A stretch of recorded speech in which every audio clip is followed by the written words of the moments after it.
നാത്തുവിന്റെ സ്ഥാനത്ത് ഞാനായിരുന്നെങ്കിൽ അങ്ങനെ തന്നെ ചെയ്തേനെ. അവൾ ആരതി തട്ടെടുക്കാൻ അനുവാദം ചോദിക്കാൻ വന്നിരിക്കുന്നു. ആരതി തട്ടിലെ തൊട്ട നിന്റെ കൈ ഞാൻ വെട്ടും.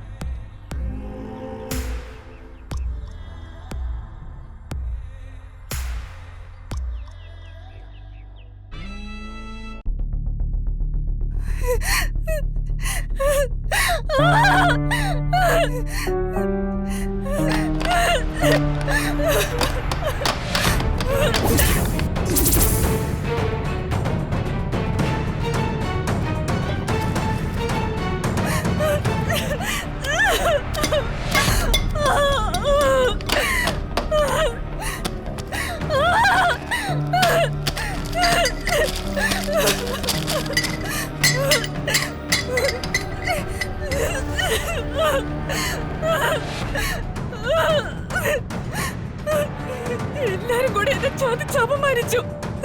ഇതിപ്പോ 2 തവണയായി കല്യാണ മണ്ഡപത്തിൽ കയറി ഇരുന്നിട്ട് പാല് ചാർത്താനാവാതെ തിരിച്ചിറങ്ങി വരുന്നു. ഇനി ഞാൻ ജീവിച്ചിരുന്നിട്ട് എന്താ കാര്യം?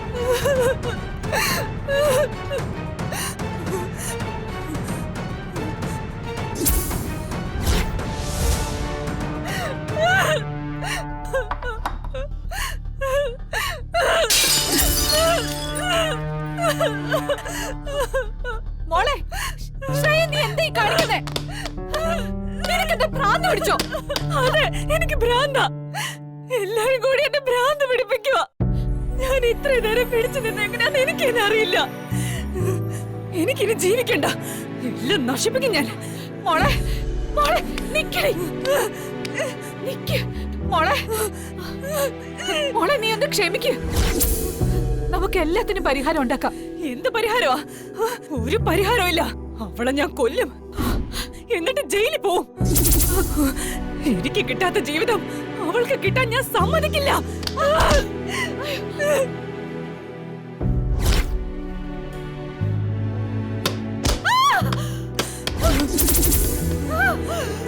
എനിക്ക് മുറിക്കാത്ത അമ്മ സ്വയം തരില്ലേ?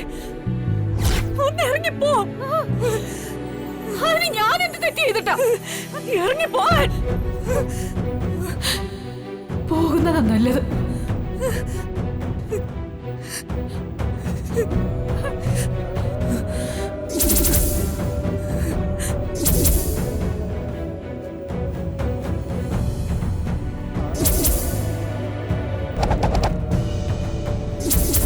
എന്റെ മാളുവിന് അമ്മയായിട്ട് വേണ്ടത് ഗംഗയാണ്.